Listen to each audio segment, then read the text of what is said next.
Aurait-elle peur des sans-papiers? Ils sont emmenés sous escorte, menottés qu'ils aient pour arriver. Une piqûre a tué en sorte qu'ils ont battu sans résister. C'est comme ça que j'ai découvert la violence des expulsions.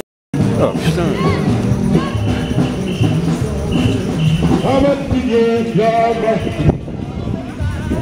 À Matignon, il y a Macron qui prépare une réforme pour piquer des hannetons. Avec lui, ce serait dans le corbillard qu'on aurait droit aux pensions et les sénats. Mais Matignon, tu vas t'apercevoir qu'à trop vouloir nous prendre pour des pigeons. Comme ça qu'on mettra au placard, nous saurons nos retraites, nos pensions. Sacrifier, ça ne peut plus durer, ça va péter. Parents licenciés, enfants sacrifiés, retraite ne peut plus durer, ça va péter.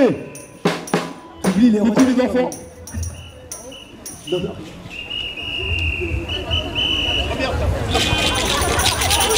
Regardez parce que les parents, bon, les enfants, ok, mais les retraites quand même, vous avez vu, c'est pas très compliqué.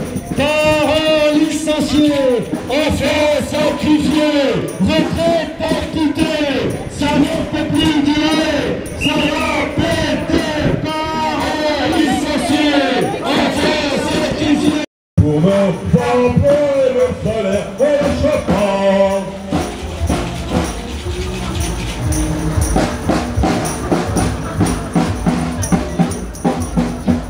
En Élysée, il nous faudra bien y aller pour chercher nos points d'indice. Chez le président, qui ça? Emmanuel Macron, où ça? À l'Élysée. En Élysée, il nous faudra bien y aller pour chercher nos points d'indice. Le projet Macron, par exemple, est devenu longue, visant toutes les générations. Non, il n'y a pas de souci. Même la retraite, savez-vous comment? Quand elle est complète et qu'elle est prise à temps. J'aime la retraite, savez-vous comment? Quand elle est complète et qu'on la prend à temps. Et qu'elle est prise à temps. On s'est arrêté en Bretagne. Donc après, on veut bien continuer, redescendre dans le sud ou aller à l'est, mais il faut venir nous souffler des petits slogans pour les prochaines manifestations. C'est votre défi. En Picardie, on dit « Et à la fin, c'est nous qu'on va gagner !» Et à la fin, c'est nous qu'on va gagner !» Et à la fin, c'est nous qu'on va gagner !»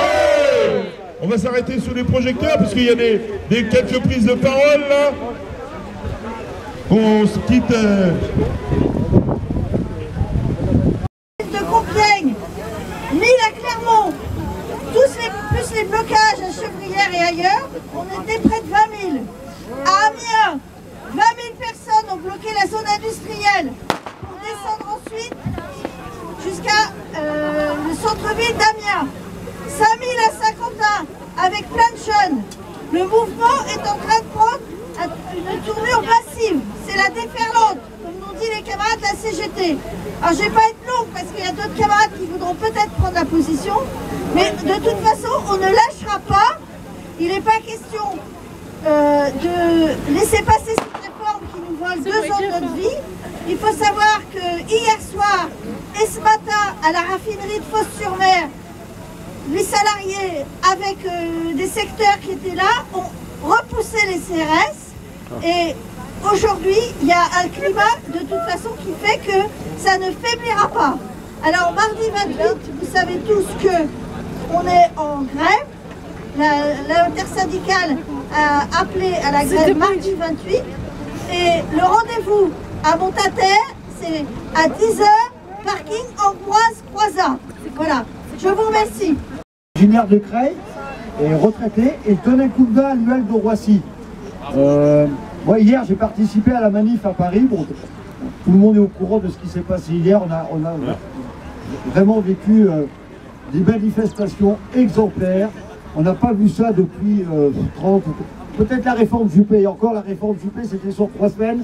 Là, ça fait 2 mois et demi qu'on est dans les manifestations. Il y a des initiatives qui sont prises un peu partout dans les UL, dans les organisations syndicales. Nous, lundi matin à 10h à Roissy, on a une interpro intersyndicale. On a fait une initiative hier matin sur Roissy, peut-être certains sont au courant. Et après nous sommes partis à Paris. Partout les gens, on a un soutien énorme. L'opinion publique est complètement d'accord avec les manifestations. Aujourd'hui, on essaye de discréditer l'intersyndicale au niveau national parce que le 49.3 est passé. Mais nous, on n'en veut pas du 49.3. Et il y a une détermination chez les gens. Même si les gens ne peuvent pas manifester, ne sont pas en grève parce que c'est compliqué de faire grève. Il y a aussi le pouvoir d'achat qui est là. Mais les gens, on a un soutien énorme. On discute beaucoup avec les salariés. Et là, par contre, on fait l'unanimité. Et de ce côté-là, il faut qu'on lâche rien. Et il faut qu'on la fasse tomber, cette réforme. Voilà ce que j'ai envie de vous dire. C'est compliqué pour tout le monde. C'est pas toujours facile de se mobiliser. Parce qu'on a tous des impératifs. Mais on lâche rien. Et cette réforme, on va la faire tomber. On va la faire tomber. Ouais. Que des mots en l'air, c'est pas que des chiffres en l'air, c'est une réalité. Quand on organise des temps d'information, des barrages filtrants, les gens ils font 3 km de bouchons et à la fin ils nous applaudissent, ils nous remercient, ils nous disent merci d'avoir donné l'information. Donc on sait qu'on est majoritaire. Les sondages ils sont avec nous, 70% des habitants de ce pays qui sont opposés à cette réforme, 93% des actifs et des actifs qui sont opposés à cette réforme, 82% qui sont opposés à l'utilisation du 49.3 et pour que la mobilisation elle continue. Alors elle a commencé le 19 janvier, mais aujourd'hui on est le combien? On est le 24 mars. On est à un tournant effectivement. Hier on était encore très nombreuses partout en France et notamment dans l'Oise, à Beauvais, à Pont-Sainte-Maxence, à Creil, à Clermont et à Compiègne. Donc aujourd'hui on continue. Mardi ce sera la prochaine journée de grève interprofessionnelle public-privé et on sera encore plus nombreux dans la rue et en grève pour faire tomber à la fois ce gouvernement et cette réforme des retraites. Bravo à toutes et à tous. Je crois que là on pouvait vraiment témoigner d'une vraie volonté de se mobiliser parce qu'après les trompes d'eau qu'on a pris en partant de la manifestation, on est resté, on a continué. C'est le signe, c'est un signe très fort pour cette mobilisation qui va se poursuivre. Manifestation pluvieuse, manifestation heureuse. Oui, encore merci parce que c'est vrai que c'était un peu un défi. Hein. On regardait la météo tout au long de la journée et un coup soleil, un coup grêle, c'était moyen. Mais bon, on est chaud. Il a plu, mais on est chaud. Et on peut se la faire la dernière là peut-être. Salariés, la colère est grande à la vue du projet Macron. Sa réforme fait l'effet du bombe, visant toutes les générations. Retraités, oui. Maltraités, non. Imposons d'autres solutions. Retraités, oui. Maltraités, non. Tous ensemble, sauvons nos pensions. C'est bon, je vois qu'il y a des remplaçants là. La prochaine fois, je prête le micro. D'être présents ce soir tous ensemble, ça démontre qu'on est encore motivé et que la motivation elle est là face à la réforme qui est en face de nous. On est tous là pour dire stop à la réforme et stop aussi à ce gouvernement. Et aujourd'hui, on le démontre ce soir, même si on n'est pas nombreux puisque le temps n'était pas avec nous, eh ben, on va le démontrer mardi, encore plus nombreux, avec l'intersyndicale. Je remercie les organisations syndicales sur cette mobilisation qui est hyper importante.